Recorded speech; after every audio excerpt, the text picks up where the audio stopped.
Hello पिलामाने जय Jagannath it's your class YouTube channel को तुमको स्वागत करुच्ची। तो तुम जो सप्तम श्रेणी नुआ बही आसी से नुआ बही रे आम जो प्रथम अध्याय थिला आम चारिपटे थिबा बड़ संख्या ताहा प्रथम क्लास मु कहि सारची। तो आज आम द्वितीय क्लास करिबा। ओके प्रथम क्लास जो माने बुझी पारन निश्चित भाबे कमेंट सेक्शन रे जणैबो। आज द्वितीय क्लास मु करूची। द्वितीय क्लास में जदि तुम किछि जदि बुझी पारुन पढ़ै सारला परे ताले निश्चित भाबे कमेंट सेक्शन रे जणैबे। ओके ता पूर्व जो वीडियो नुआ आज वीडियो को लाइक करदो शेयर करदो सब्सक्राइब करदो। आम पढ़िथिले 1 लाख प्रकार विहन। ओके आमे काली पढ़िथिले हला देन किछि मु ऑलरेडी पढ़ि देइथिले तुमको स्टोरी भलिया किछि देइथिला हला तमे पढ़िथिले बृहत्तम संख्या हला आ क्षुद्रतम संख्या। देन आज आमे पढ़िबा बड़ संख्या को बुझिबा हला एटु कतरो थिला हम पढ़िबा आज द्वितीय रे बड़ संख्या को बुझिबा। देखो कोन तुमको पुनी कहिछि आमे गोटे पढ़िबा। तुमने ए पर्यंत एति किछि रोचक तथ्य शुणिथिबो जेपरि गुजरात अवस्थित सरदार वल्लभ भाई पटेलଙ୍କର प्रतिमूर्ति स्टैच्यू ऑफ यूनिटी उच्चता प्राय 180 मीटर। अच्छा से कहूछि कोन ना गुजरात रे जो अछि सरदार वल्लभ भाई पटेल प्रतिमूर्ति जो स्टैच्यू ऑफ यूनिट तार उच्चता होछि 180 मीटर। आम राज्य रे अछि खंडाधार जलप्रपात तुम जानिଛ तार उच्चता देछि 244 मीटर। अच्छा दिटा डाटा तुमको देला एबे देखिबा एपरि बड़ माप गुड़िक सब बेले अनुमान रे बुझिबा सहज नुह किंतु एही माप गुड़िक आमर परिचित थिबा जिनिसर आकार सहित तुलना कले आमे एहाको भल भाबे बुझि परिबा। चलो एक उदाहरण रे देखिबा। अच्छा कोन से उदाहरण टे देखिबा से कुछ डाहाण पाखु कोना हला डाहाण पाखु देख से कुछ से डाहाण पाखरे कोन करिछि ना एक 10 महला विशिष्ट घर तुमको देइछि ना ई डाहाण पाखरे हला एटी तुमको 10 महला घर दिया जाइछि एटा एटी हला देखो सोमर उच्चता 1 मीटर। अच्छा सोम देखो कोठी अछि ना एटी अछि एटी सोम अछि हला ए सोमर उच्चता 1 मीटर माने एटू ए सोमर उच्चता अछि 1 मीटर। ताले जदि एही घरर प्रत्येक महला सोम उच्चतार 4 गुण हुए तेबे घरर अनुमानिक उच्चता केते हो। अच्छा मते को से कहूछि ना सोम ठिया हेछि गोटे पूरा जो घर अछि ए घर ऊपर ठिया हेछि सोमर जो उच्चता बुझो ये सोमर उच्चता के देछि ना 1 मीटर देछि सोमर उच्चता 1 मीटर देछि। से कहूछि ए जो तुमरो प्रत्येक महला अछि माने एटू एतिकी एटा गोटे महला एटा गोटे महला एटू एतिकी से एति भितरे सोम ठिया हेछि सोम एटू एति ठिया हेछि 1 मीटर सोमर उच्चता। से कहूछि ए सोमर उच्चतार 4 गुण ए गोटे महला हला ताहले गोटे महला केते मीटर होबो ता 4 मीटर। सर 1 मीटर सोमर उच्चता यदि सोमर उच्चतार 4 गुण हुए महलाटा गोटे महला ताले 4 बुझी पाइलो। ताहले टोटल पूरा जो केतरा 10टा महला अछि 10टा महला केते हिजिबो सर 40 मीटर केते हेबो ना सर 40 मीटर 4 गुणन 10 शेष मान 40 मीटर बुझी पाइलो। ता टोटल महला अछि 40 मीटर हला। एबे देखिया कोन कोन तुमको क्वेश्चन पचारछि से कहिछि देखो एटी स्टैच्यू ऑफ यूनिट जो अछि से स्टैच्यू ऑफ यूनिट किंबा सोमर एही 10 महला विशिष्ट घर उच्चता मध्यरु केउ उच्चता अधिक केते मीटर अधिक। अच्छा केमि जानिबो स्टैच्यू ऑफ यूनिट केते कहितले हमकु ना 180 सर यार उच्चता कहितला 180 मीटर हला 180 मीटर कहितला स्टैच्यू ऑफ यूनिट उच्चता। सोमु घर उच्चता केते ए जो 10 महला घर ना 40 मीटर तमे एटू अनुमान करथो किए बड़ 180 मीटर सर बड़ त जदि 180 मीटर बड़ ताले स्टैच्यू ऑफ यूनिट ता निश्चित भाबे बड़ होबो केते बड़ होबो त केमि जानि ना 180 रु 40 फेड देबो फेड केते होबो 140 बुझी पाइलो ताले 140 मीटर अधिक एटा केते होबो ना 140 मीटर। ओके देन बुझी पाले आमे जानि परिबा जे स्टैच्यू ऑफ यूनिट रो उच्चता सेही घर रो उच्चतार 4 गुण पाखा हला ताले से कोन कहला ଆମେ ଜାଣିପାରିବା ଯେ ଷ୍ଟାଚ୍ୟୁ ଅଫ୍ ୟୁନିଟ୍ର ଉଚ୍ଚତା, ଯେଉଁ ଷ୍ଟାଚ୍ୟୁ ଅଫ୍ ୟୁନିଟ୍ର ଉଚ୍ଚତା ସେହି ଘରର ଉଚ୍ଚତାର 4 ଗୁଣ ପାଖାପାଖି। ନିଶ୍ଚିତ ସେ ଘର ଉଚ୍ଚତାର 4 ଗୁଣ ପାଖାପାଖି ନିଶ୍ଚିତ ଭାବେ।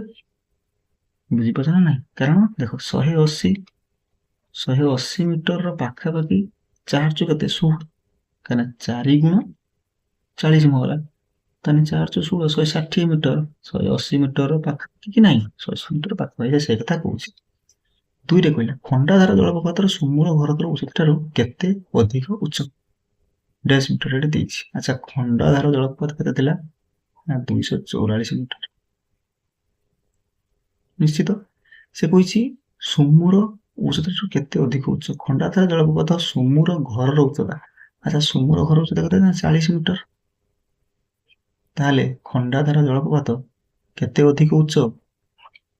ଫେଡ଼ି ଦିଅ, ଏଥିରେ ଫେଡ଼ାଣ କରିଦିଅ, ଫେଡ଼ାଣ କରିଦିନ କେତେ ହେଇଯିବ 204 ମିଟର।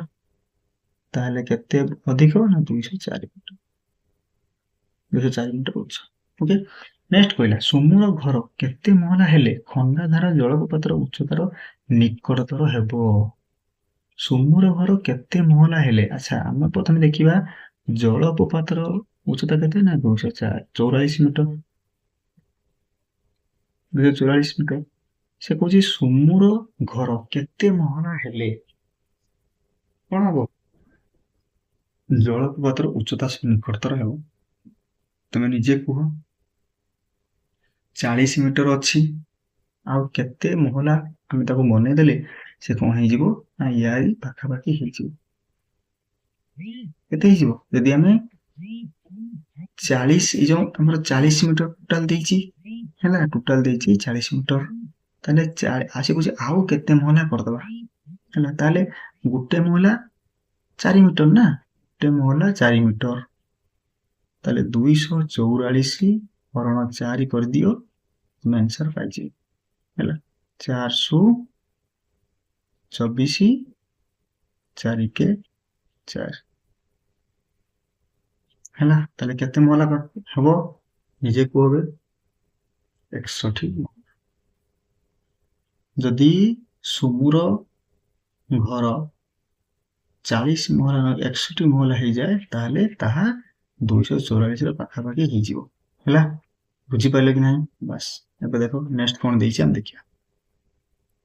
ନେକ୍ସଟ ଦେଇଛି 1 ଲକ୍ଷ ଗୋଟେ ବଡ ସଂଖ୍ୟା କି ହେଲା। 1 ଲକ୍ଷ ଗୋଟେ ବଡ ସଂଖ୍ୟା କି?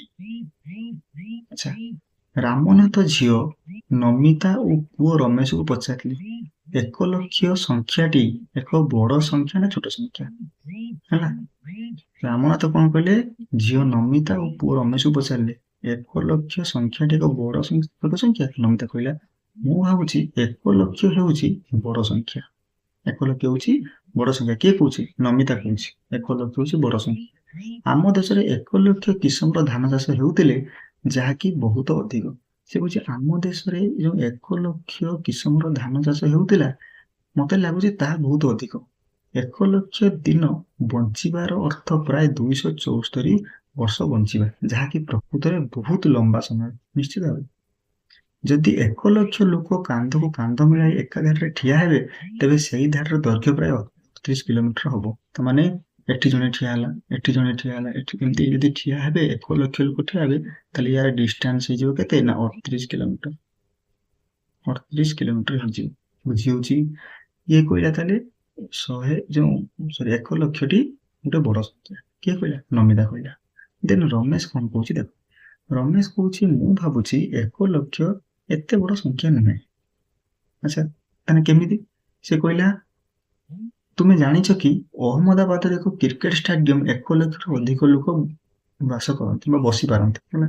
ସେ କହୁଛି ଅହମ୍ମଦାବାଦରେ ଏକ କ୍ରିକେଟ ଷ୍ଟାଡିୟମ ଅଛି, ସେ ଷ୍ଟାଡିୟମରେ କେତେ ଲୋକ? 1 ଲକ୍ଷରୁ ଅଧିକ ଲୋକ ବାସ କରନ୍ତି। 1 ଲକ୍ଷ ଲୋକ ଏକ ଛୋଟ ଜାଗାରେ କଣ ବସି ପାରୁଛନ୍ତି ନା ନାହିଁ? ସେ କହୁଛି 1 ଲକ୍ଷ ଲୋକ ଏକ ଛୋଟ ଜାଗାରେ ବସି ପାରୁଛନ୍ତି।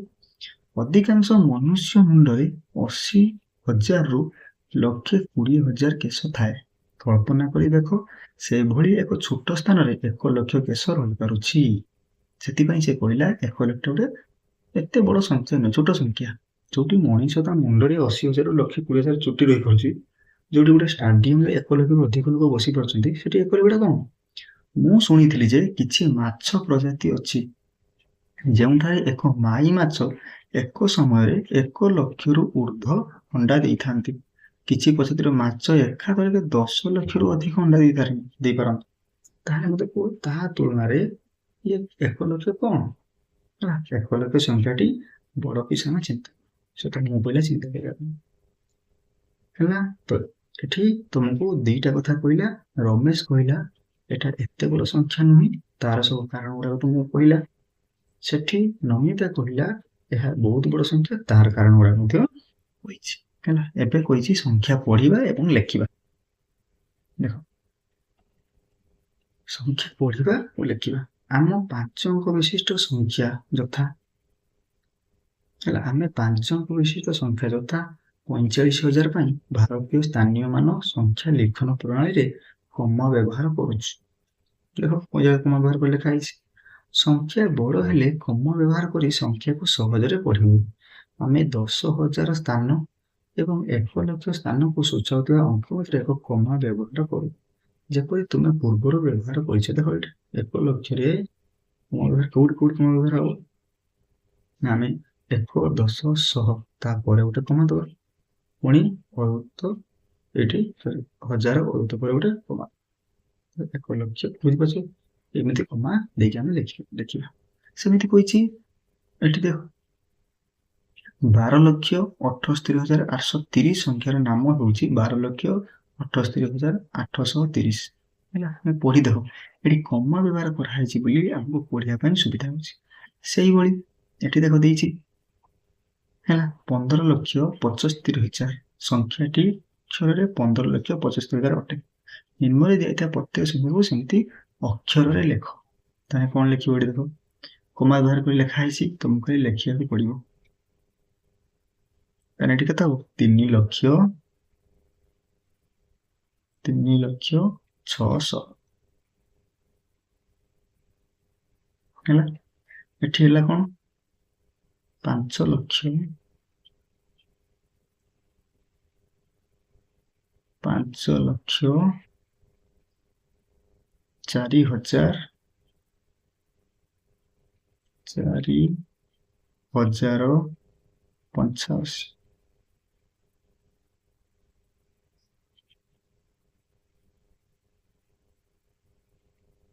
ହେଲା।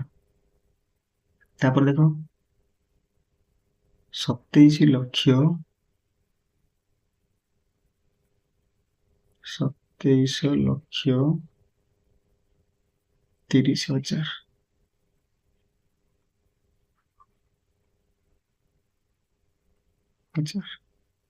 ଏଠି ଦେଖ ଦେଲା 70,53,138